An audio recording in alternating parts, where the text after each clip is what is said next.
Hi guys. Um, may video akong i-upload sa inyo ngayon guys. Sana marami kayong matututunan nito guys. Panoorin nyo hanggang sa dulo guys. Sigurado akong marami kayong matututunan dito guys. Kung ano bang mga teknik ang dapat gawin guys. So tara na, simulan natin guys.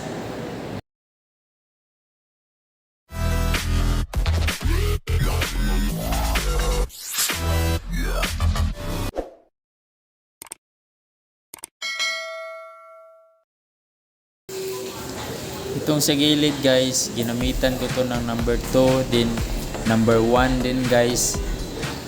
Pasensya na kayo guys, hindi ko napakita sa inyo yung paano ako nagsimula guys. Pero ito guys, ginamitan ko siya sa gilid guys ng 2, number 2 din 1. Taper fade siya guys. Itong gupit na to guys, taper fade, yung manipis ang sa patilya guys, din ang sa likod din yung manipis, para siyang undercut guys, or undercut siya kumbaga.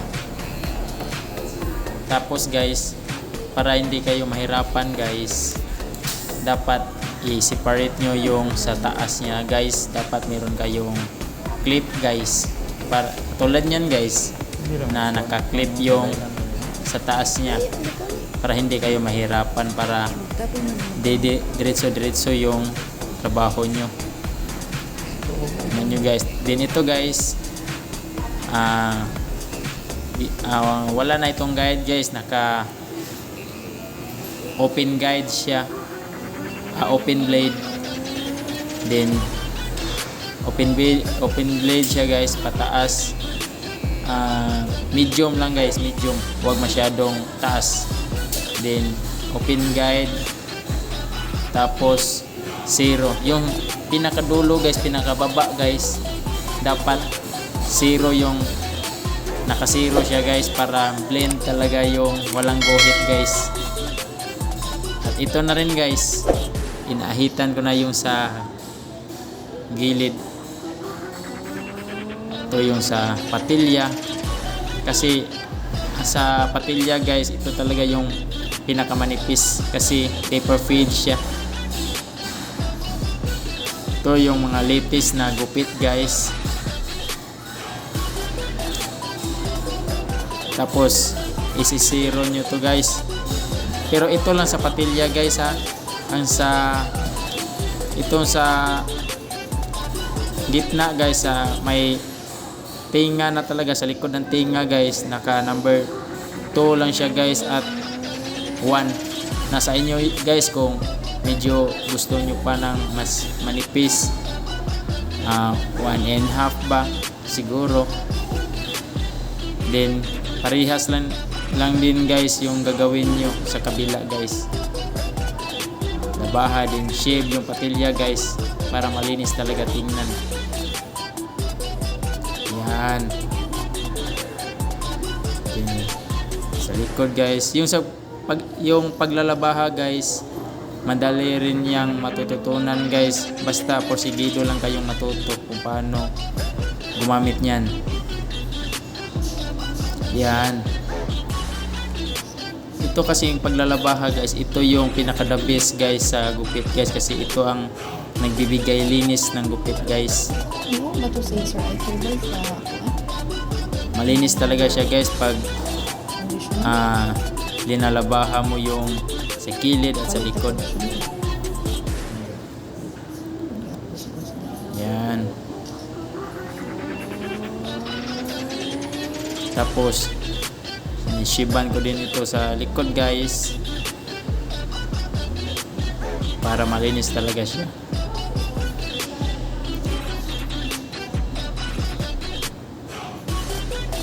Ito na guys. Tapos yan guys, may makita kayong parang line guys, na line sa shape guys. Ibi-blend yun na lang yan guys, katulad nito guys. Ginagamitan ko siya ng outliner guys. Yung outliner kasi guys, 0-0 siya. Mabiblend yung 0 ng clipper guys, at saka yung shape o labaha. Mabiblend niya guys kasi manipis na talaga ang blade na ito guys sa outliner.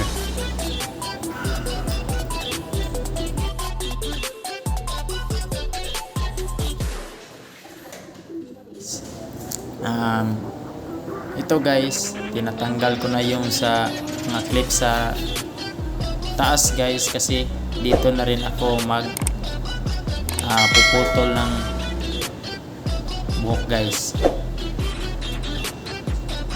Ibiblend ko na ito guys kasi ito talaga ang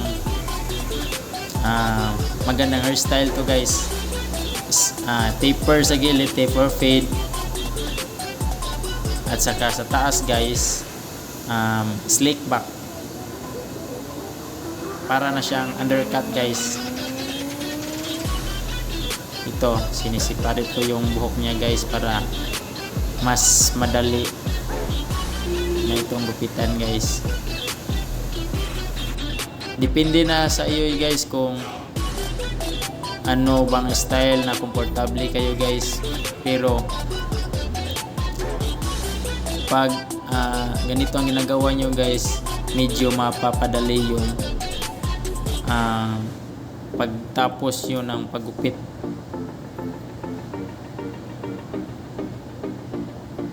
Pag sinunod nyo itong basic na to, ayan. Yung sa likod kasi guys, para siyang naka-barber guys, yung blend lang siya guys, na hindi nyo makita na undercut siya sa likod. Blend lang talaga.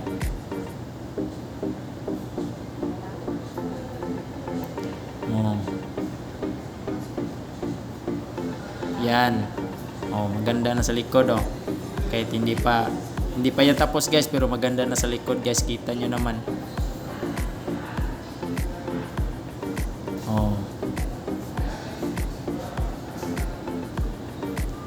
Diyan naman sa gilid guys, kasi guys itong gupit niya guys, yung style niya guys, hati kasi yung gusto niya, hati yung buhok niya. So dapat gawin natin yung pantay lang talaga yung gupit niya, hindi parehas lang ang taas sa magkabilang gilid guys. Dapat parehas lang ang taas kasi hati ang gusto niya Ito, tining scissors na to guys, dapat ga sa ititining scissors niya, pero hanggang dulo lang, wag yung sagad.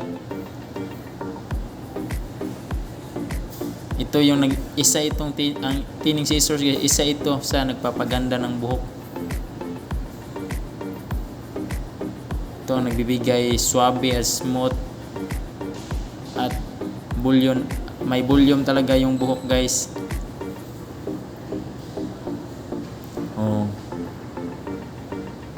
Kita nyo na guys. Sa mga kung bago ka pa lang natutong magupit guys, sana may matutunan ka nito guys, itong video na to guys. Yan. Dapat yung paggamit ng tining guys, hanggang dulo lang talaga, huwag yung sagad guys, kasi pag sinagad nyo guys, pangit tingnan guys. Din ito, ang style ko kasi guys, yung sa may harap talaga niya guys, yung bangs guys, kiniklip ko muna guys. Then sa likod guys, yung inuuna kong gupitan yung sa bangs talaga, yun na yung panghuli. Kasi ito yung nagbibigay body ng buhok guys, ng hairstyle guys, yung sa harap talaga guys. Dapat, para sa akin lang guys, dito ako komportable guys, para tuloy-tuloy lang yung trabaho mo guys, hindi ka pa balik-balik guys. Inipit ko yun ng clip guys, yung sa harap. Then yung sa likod na, yun na yung pinuputulan ko una. Panghuli na itong harap guys, para blend talaga guys. Pag suklay mo pa brush up kay palikod guys, maganda siya tingnan.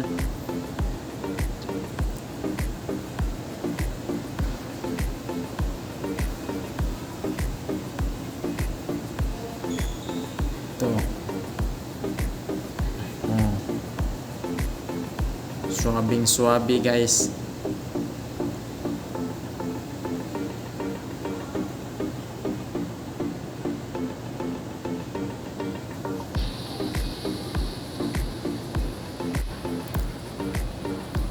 Ayun na guys, binabagay ko na yung sa harap niya. Oh. Yung mga medyo taas guys. Ito guys, ginagamitan ko na siya ng thinning scissors. Yung pangpanipis guys. Pero ganun pa rin guys. Medyo sa dulo lang yung gupit niya guys. Yung bawas niya. Huwag masyadong sagad guys, kasi pag sinagad nyo guys, pag matuyo na yung buhok guys, pangit na tingnan guys. Pangit tingnan yung resulta guys. Tapos suklayin nyo, paharap naman guys. Pagkatapos nyo sa palikod guys, sa harap naman, para makita nyo yung mga yung mga taas, para maputol nyo o mapanipisan nyo guys. O ayan, maganda na guys.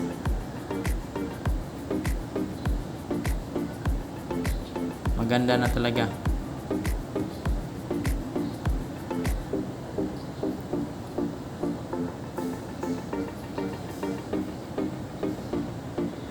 Korean ka to guys, kung baga guys. Kasi mga Korean lang kasi yung mga nagpapauso nitong gupit na to.